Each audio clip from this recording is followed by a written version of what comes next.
Hello everyone study room YouTube channel को पुणी थे स्वागत। सो पिलाए तुम दशम श्रेणी आज थिला इतिहास और भूगोल एग्जाम।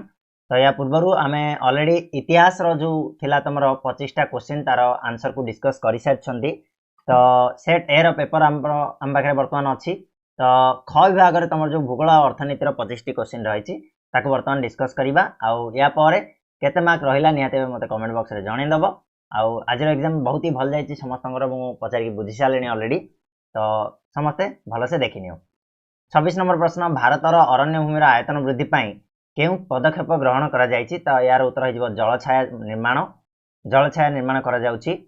नेक्स्ट आसला विकसित संबल जलविद्युत शक्ति संरक्षित संबलटा कौन हम? विकसित संबलटा जदि जलविद्युत शक्ति, संरक्षित संबलटा तुम प्रवाहित जल हो। ठीक उत्तर। नेक्स्ट प्रश्न को जीवा। केउ मृत्तिकार वृष्टि जल प्रक्षालन अधिक होता है? वृष्टि जल प्रक्षालन जदि कहबा ताले उत्तर हो लैटराइट मृत्तिका, ऑप्शन डी हो। ठीक उत्तर। नेक्स्ट 29, बोरियल उद्भिद भारतर केउ अंचल देखा जाए? बोरियल उद्भिदटा आमको हिमालय अंचल देखा मिल, ऑप्शन ए हो। ठीक उत्तर। निम्नलिखित केउंटी राजस्थान रे अवस्थित एक व्याघ्र प्रकल्प अटे? राजस्थान होची रानथाम्बोर हो, ऑप्शन सी। ठीक उत्तर, रानथाम्बोर होची राजस्थान रे गोटे व्याघ्र प्रकल्प। केउंटी भारतर प्रथम बहुमुखी नदीबंध योजना? से होची दामोदर नदी उपत्यका योजना होची भारतर प्रथम नदीबंध योजना बहुमुखी। 32 नंबर, भारतर केउ राज्य रे कोयना बहुमुखी नदीबंध योजना अवस्थित? कोयनाटा तुम अच्छी महाराष्ट्र रही, ऑप्शन सी हो उत्तर। नेक्स्ट, खनिज द्रव्य और तार उत्पादन स्थान दृष्टि निम्नलिखित केउ संजोगटी ठीक नुहे बोली कहला? तो यहाँ हो तुम कौन? कोसाम्बा और खनिज तैल, ऑप्शन डी हो। ठीक उत्तर। नेक्स्ट प्रश्न जीवा 34 नंबर, दरमुख मैंगलोर बंदर पाइपलाइन साहाय्य केउ खनिज पदार्थ परिवहन करा जाय थाए? ये हूँ तुम पेट्रोलियम, ऑप्शन डी हो। ठीक उत्तर। नेक्स्ट तुम आसला नारोरा उत्तर प्रदेश आउ कुदांकुलम कहले ये हूँ तुम तमिलनाडु अवस्थित, ऑप्शन बी हो।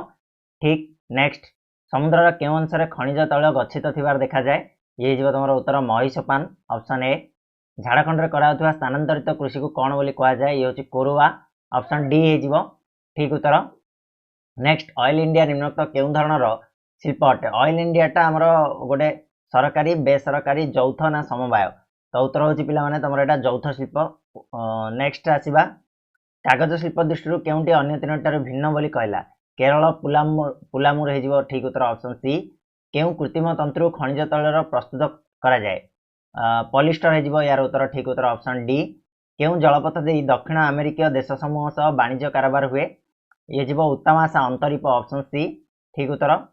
नेक्स्ट, कोलकाता केउ रेलपथ द्वारा मुख्य कार्यालय अवस्थित? कोलकाता कोड़ा अच्छी ना पूर्व रेलपथ और दक्षिण रेलपथ, ऑप्शन ए हो। ठीक उत्तर। केउ प्रकार बन्या जो व्यापक धन जीवन हानि घटी थाए? आकस्मिक बन्या जो, ऑप्शन सी, जोड़ा द्वारा किसी सतर्क सूचना मिले ना।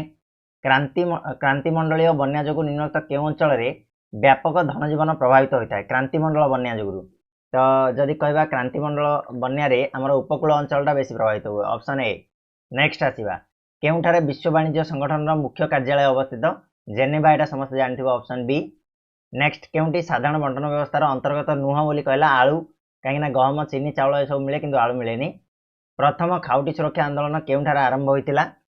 प्रथम खाउटी सुरक्षा आंदोलनटा युक्तराष्ट्र अमेरिकार आरंभ होता, ऑप्शन सी। भारतर निम्नलिखित केउ राज्य रे दारिद्र्य सीमारेखा तले थिबा लोक संख्या सबुठारु कम? कोउठी सबुठु कम ना गुजरात रे, ऑप्शन डी हो। ठीक उत्तर। शिल्पोन्नत देश मानकरे केउ प्रकार बेकारी देखा थाए? ये तुम संघात जनित बेकारी, ऑप्शन सी। उद्योग विकास पाई केउ अर्थनीति अनुकूल अटे? यार उत्तर हो पुंजीवादी अर्थनीति, ऑप्शन ए। ठीक अच्छे बोले ये तुम नेक्स्ट 25टी क्वेश्चन आंसर। तो आशा करछि वीडियोटी भल लगी एग्जाम रे बहुत भल मार्क तुम स्कोर करथिबो। जते भी मार्क रहिला निहाती कमेंट बॉक्स में जनईदेव। ठीक अच्छे, धन्यवाद।